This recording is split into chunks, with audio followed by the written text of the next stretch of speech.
किस घर में शादी कर दी मेरे माता पिता ने। ऐसा निकम्मा पति मिला है जो एक ढंग का तोहफा भी नहीं दे सकता।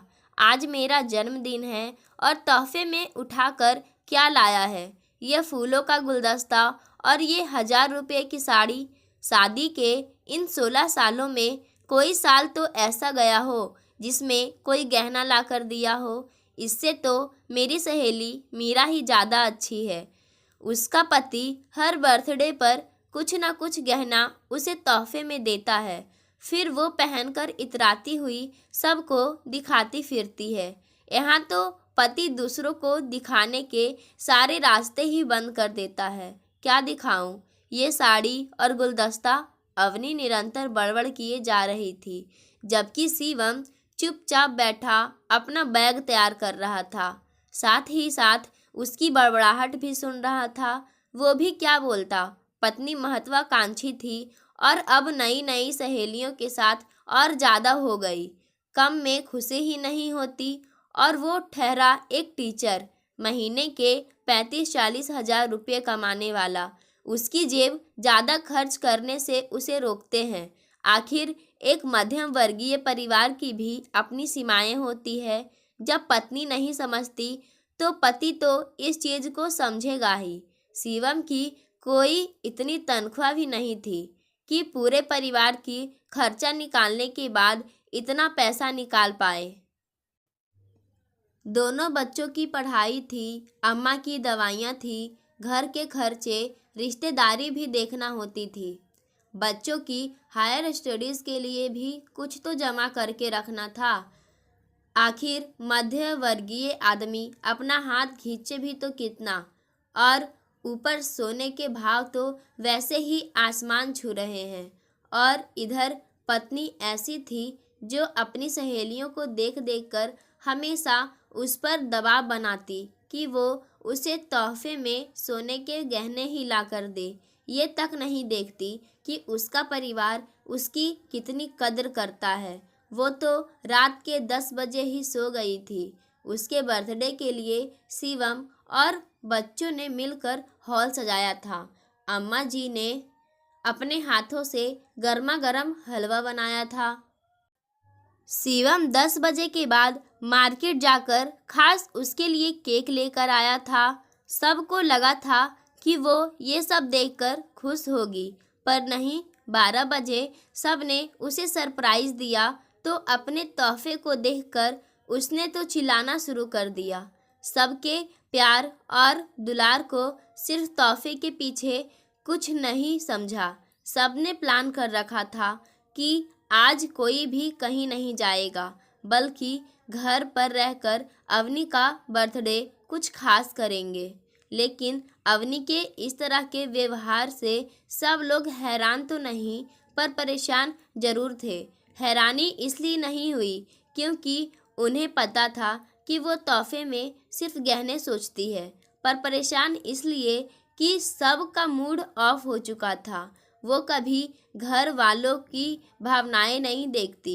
इसलिए सुबह होते ही बच्चे मनन और सरस्वती चुपचाप अपने स्कूल चले गए और अब शिवम भी स्कूल जाने की तैयारी कर रहा था।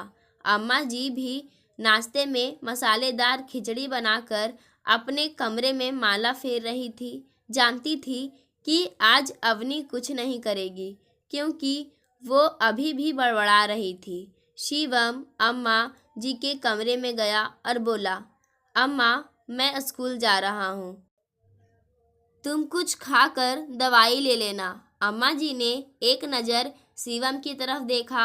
उसकी आंखें लाल हो रखी थी। साफ लग रहा था कि अपनी पत्नी के इस व्यवहार से वो शायद रो भी चुका है। अम्मा जी ने उसे शांत रहने के लिए इशारा किया और उसे अपने पास बुलाया। शिवम जाकर अम्मा के पास बैठ गया। अम्मा ने उसके सिर पर हाथ रखते हुए कहा, तूने कुछ खाया? अम्मा की बात सुनते ही शिवम की आंखों में आंसू आ गए। भूख नहीं है अम्मा, सब ठीक हो जाएगा, बस तू शांत रह और अपने आप को मजबूत कर। मैंने मसालेदार खिचड़ी बनाई है, बच्चों के टिफ़िन में भी वही रख दी है। तू भी वही खा ले, रुक मैं लेकर आई।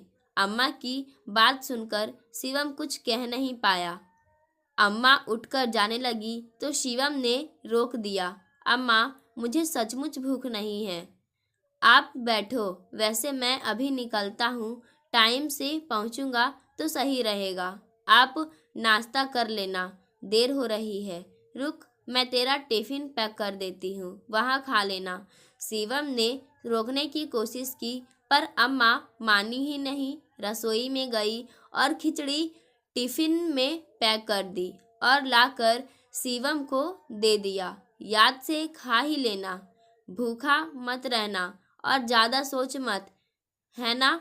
अभी हम कमज़ोर हैं तो क्या हुआ, भगवान ने भी तो हमारी किस्मत में कुछ लिखा ही होगा। अम्मा उसके सिर पर हाथ फेरते हुए बोली। अम्मा को देखकर शिवम मुस्कुराते हुए वहाँ से रवाना होने लगा। तभी अंदर से वापस अवनी की बड़बड़ाना शुरू हो गया। तो चल दिए सब लोग अपने अपने काम पर, किसी को भी मेरी परवाह नहीं है। मैं यहाँ नौकर लग रही हूँ सबकी, जो अपने जन्मदिन के दिन भी मुझे आराम नहीं है, पर मैं भी नहीं करने वाली काम। जा रही हूँ अपने मायके। पता नहीं ऐसे लोग जो अपनी बीवी के शौक पूरे नहीं कर पाते तो शादी करते ही क्यों हैं। अचानक ये शब्द शिवम के कान में पड़े तो दोबारा उसके मूड खराब हो गया। अम्मा, तुम कहो तो तुम्हें मौसी के घर छोड़ दूँ?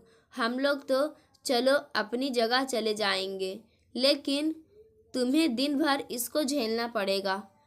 कोई बात नहीं बेटा, तू चिंता मत कर, तू बस शांत मन से अपने काम पर जा। वैसे भी ये जो अपने मायके जा रही है तो शांति रहनी ही है, फिर बच्चे भी तो घर पर आएंगे, वो कहाँ जाएंगे। अम्मा ने कहा और शिवम को वहाँ से ऑफिस स्कूल के लिए रवाना कर दिया और अपने कमरे में आ गई।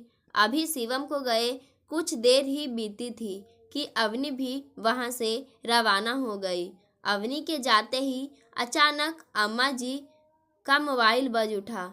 किसी अजनबी का फ़ोन था। उसने कहा कि शिवम का एक्सीडेंट हो गया। अम्मा रोती हुई अवनी को फ़ोन लगाने लगी। अवनी ने फ़ोन तो उठाया, लेकिन अम्मा जी की बात सुने बगैर ही बोलना शुरू कर दिया। अम्मा जी, आप चाहे कुछ भी कहे, मैं नहीं रुकने वाली। मैं अपने मायके जा रही हूँ। कम से कम आप लोगों से अच्छा जन्मदिन तो मेरे माता पिता ही सेलिब्रेट कर देते हैं। बहू, वाह। इसके आगे अम्मा जी बोल ही नहीं पाई क्योंकि अवनी ने फ़ोन काट दिया। अम्मा जी बार बार फ़ोन ट्राई कर रही, लेकिन अवनी ने फ़ोन ही नहीं उठाया। आखिर थक हार कर अम्मा जी पड़ोस में रहने वाली कविता जी के घर पहुंची और वहां जाकर उस फ़ोन कॉल के बारे में बताया। अरे भाभी जी, कौन से अस्पताल में एडमिट कराया है? उसने ये नहीं बताया। मैंने तो पूछा ही नहीं। मेरे तो एक्सीडेंट का नाम सुनकर ही हाथ पैर फूल गए थे। अम्मा ने रोते हुए कहा, लाइए आपका फ़ोन दीजिए, मैं ज़रा फ़ोन करके पूछती हूँ उस नंबर पर। कविता जी ने फ़ोन करके बात की और सारी इन्फॉर्मेशन इकट्ठा करके अम्मा जी को लेकर अस्पताल पहुंची। साथ ही अपनी बहू को शिवम के घर की चाबी दे दी ताकि जब दोनों बच्चे आ जाएं तो उन्हें घर की चाबी दे दे। अस्पताल पहुंचकर देखा तो शिवम के सिर पर हल्की चोट लगी थी और बाएं हाथ में फ्रैक्चर था। भगवान का शुक्र था कि उसे ज़्यादा चोट नहीं आई थी। हॉस्पिटल जाकर भी अम्मा ने दोबारा अवनी को फ़ोन लगाया, लेकिन उसने फ़ोन नहीं उठाया तो अम्मा ने भी थक हार कर फ़ोन लगाना बंद कर दिया। इधर बच्चे जब घर पहुँचे तो उन्हें पता चला कि शिवम का एक्सीडेंट हो गया, इसलिए अम्मा हॉस्पिटल गई है। तो 7 साल का मनन रोने लगा। यहाँ तक कि 15 साल की सरस्वती भी घबरा गई। तब कविता जी की बहू ने अम्मा से सरस्वती की बात करवाई। अम्मा ने सरस्वती को समझाया कि ज़्यादा परेशान होने की ज़रूरत नहीं है। पापा को हल्की फुल्की चोट लगी है, शाम तक छुट्टी मिल जाएगी। तब जाकर सरस्वती को तसल्ली हुई और वो मनन को चुप कराते हुए घर ले आई और घर लाकर उसे कुछ खिला पिलाकर सुला दिया। शाम को शिवम और अम्मा जी के आने से पहले अवनी घर पहुंच गई, लेकिन बच्चों ने उससे कोई बात नहीं की। लेकिन अम्मा जी को घर में ना देखकर अवनी ने पूछा, तुम्हारी दादी कहाँ गई है और तुम दोनों अकेले घर पर क्यों हो?